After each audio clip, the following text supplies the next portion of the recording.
নমস্কার। প্রথমেই রাফখাতার তরফ থেকে আপনাদের সকলকে নববর্ষের শুভেচ্ছা জানাই। 1429 বঙ্গাব্দ সবার খুব ভালো কাটুক, সবাই সুস্থ থাকুন, এই আমাদের আন্তরিক কামনা। আজ রাফখাতার আড্ডা পর্যায়ে দ্বিতীয় আড্ডাটি আপনাদের সামনে নিয়ে আমরা উপস্থিত হয়েছি। আজকের আড্ডার বিষয়বস্তু হল আর্টিফিশিয়াল ইন্টেলিজেন্স অর্থাৎ কৃত্রিম বুদ্ধিমত্তা এবং আমাদের দেশে স্বাস্থ্য, শিক্ষা ইত্যাদি ক্ষেত্রে তার প্রয়োগ এবং সেই সম্পর্কে কিছু নৈতিক এবং অর্থনৈতিক প্রশ্ন। ঘাবড়াবেন না, আমরা কোনো গুরুগম্ভীর একাডেমিক সেমিনার করতে বসিনি। এটা যে কোনো আড্ডার মতোই একটা সহজবোধ্য কথোপকথন হতে চলেছে, যা আশা করি কিছু চিন্তার খোরাক যোগাবে এবং উপভোগ্য হবে। আজকের এই কথোপকথনে আমাদের সৌভাগ্য এমন তিনজন মানুষকে আমরা একসঙ্গে পেয়েছি যারা প্রত্যেকেই নিজেদের ক্ষেত্রে মহারথী। প্রথম যিনি রয়েছেন আজ আমাদের সঙ্গে, শ্রী কুণাল সেন। পদার্থবিজ্ঞান এবং আর্টিফিশিয়াল ইন্টেলিজেন্স হচ্ছে তার পেশাদারি পারদর্শিতার ক্ষেত্র।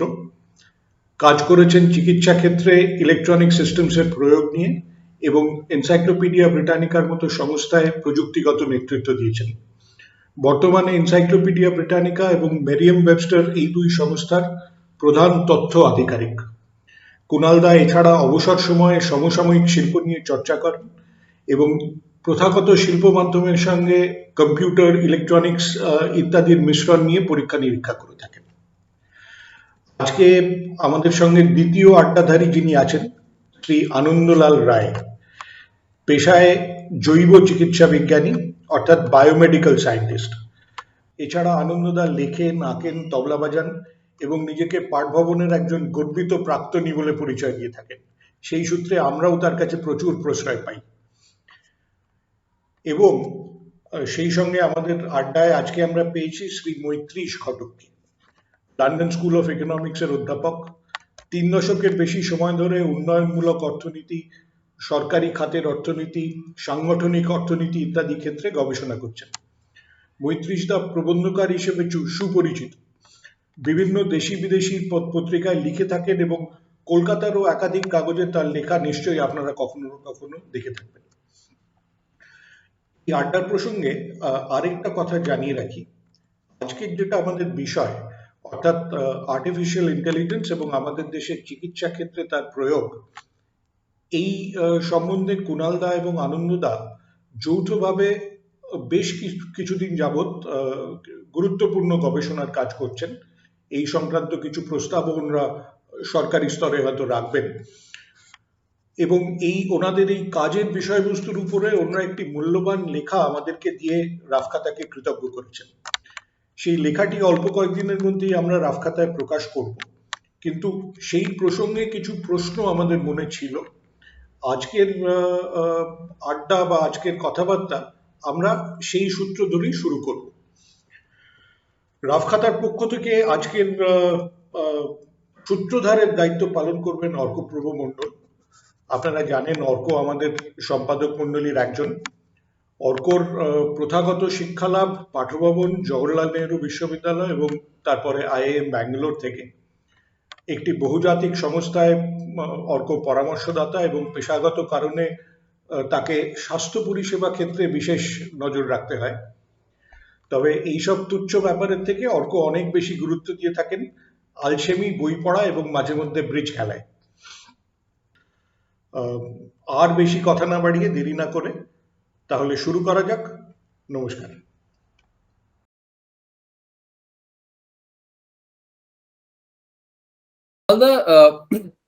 We'll start with you.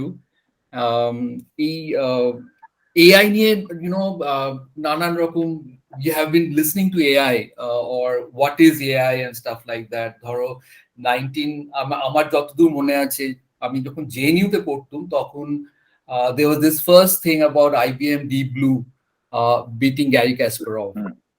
আর এখন কুণাল, frankly দেশে তোমার self-parking cars, all that stuff has happened, right? Now the whole thing is এটা খুব very pervasive হয়ে গেছে, and at the same time it has become very ubiquitous actually. আমরা খুব একটা খেয়াল করি না যেটা AI.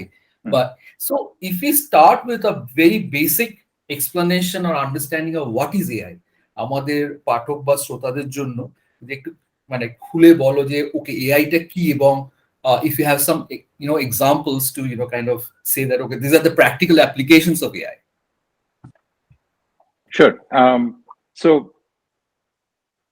the field started in early 50s, and the whole goal was to emulate human or animal thinking.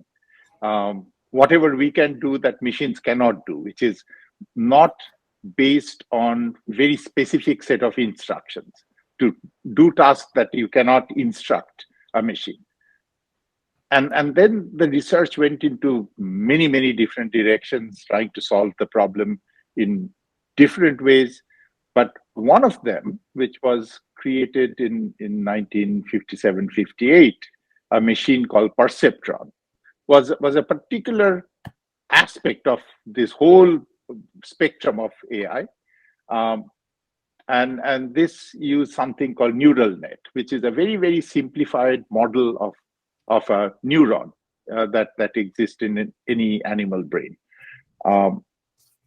Recently, only in the last 10 or 15 years, suddenly this one branch has shown tremendous success.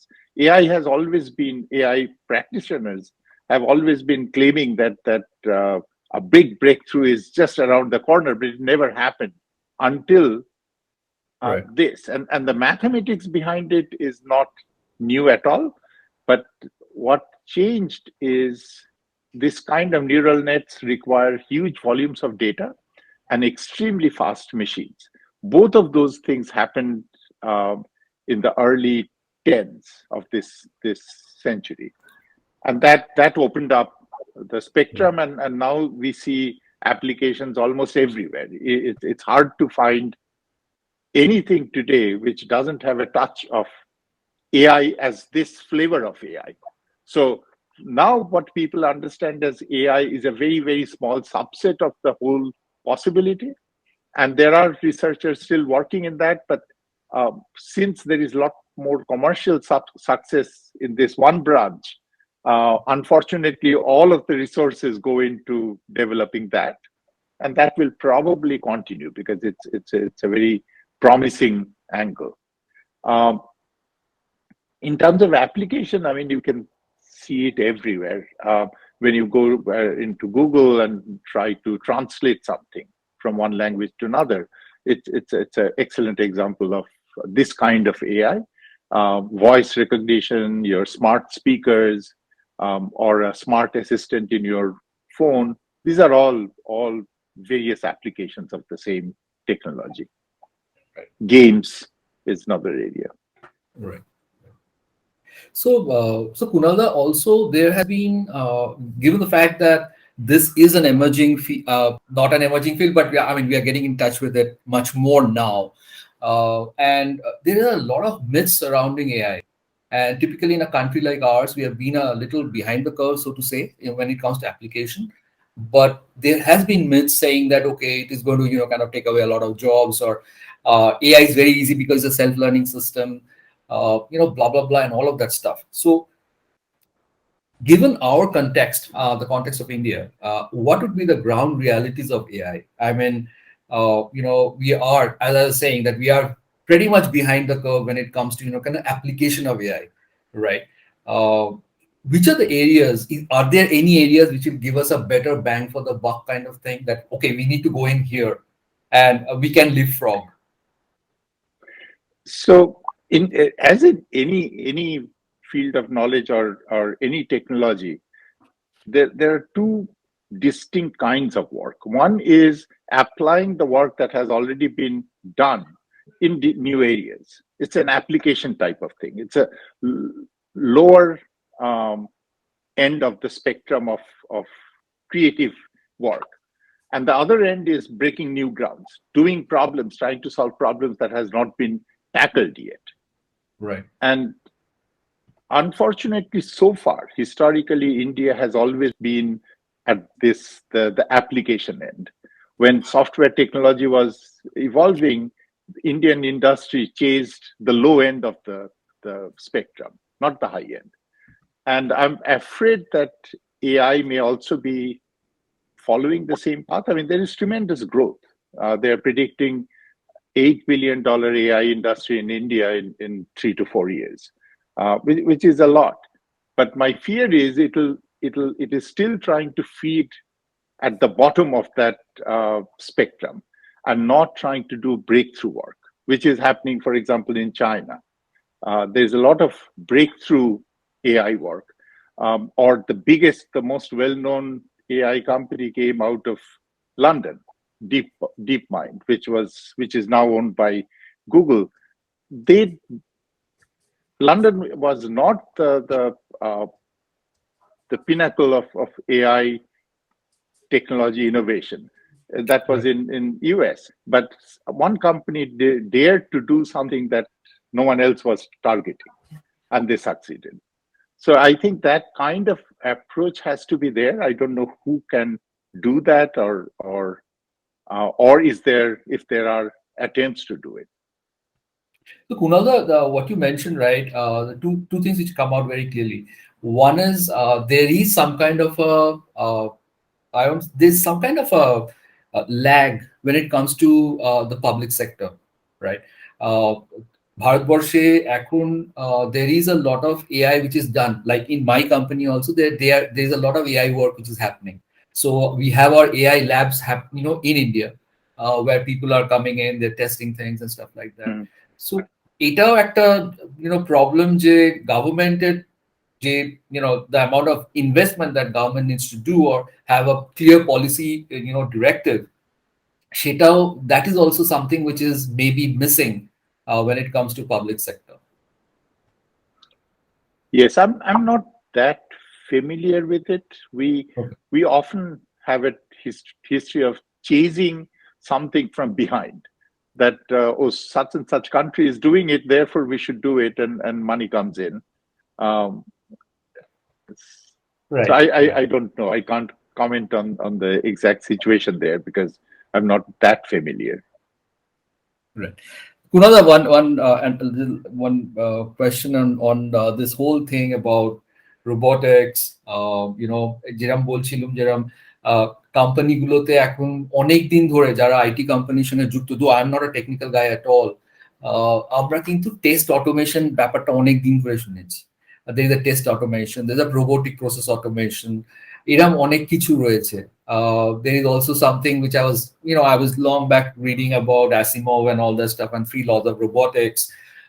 এরকম কোনো কিছু আছে যেটা which is universal or something which is which stands, it's a standing tenet of AI, এই জিনিসটা কিন্তু this is sacrosanct, it's not going to change. এরকম কোনো কিছু আছে? Is there something like that when it comes to AI? No, I mean there is a lot of focus and thought going into the possibilities of and the dangers of AI, and so there are philosophers who work on the problem of super intelligence and how it can affect us, etc. But there are there are two kinds of ethical questions with AI. One is the technology we have today. There's very narrow, one problem at a time AI solution. That itself poses certain problems because it ultimately generalizes from data. So I can give you one example in US context. If you try to create an AI program taught out of court decisions, to detect criminal behavior or criminal potential, you will see that the program will say it is all black people. There will be a huge bias because the reality is that. But that's a wrong conclusion to draw from the data. And so we have to be very, very careful that it can enhance any kind of existing bias that exists in society. It'll just legitimize it, and we will say, oh, well, we are not saying it, the computer is saying it, which gives it আমার মনে আছে আমি একবার কলকাতায় বহুদিন আগে একটা সরষের তেলের বিজ্ঞাপন দেখেছিলাম, তাতে লেখা ছিল কম্পিউটারে গুণমান নির্ণয় করা, as if that determines the quality of a sorsher tel. Right. So that risk is there, and the future, if and when we have a general purpose AI, then of course there are these big questions of, can a machine take over? What will be its intent? Can it be conscious? Those are much bigger questions, and I think could be existential questions that we should start thinking about.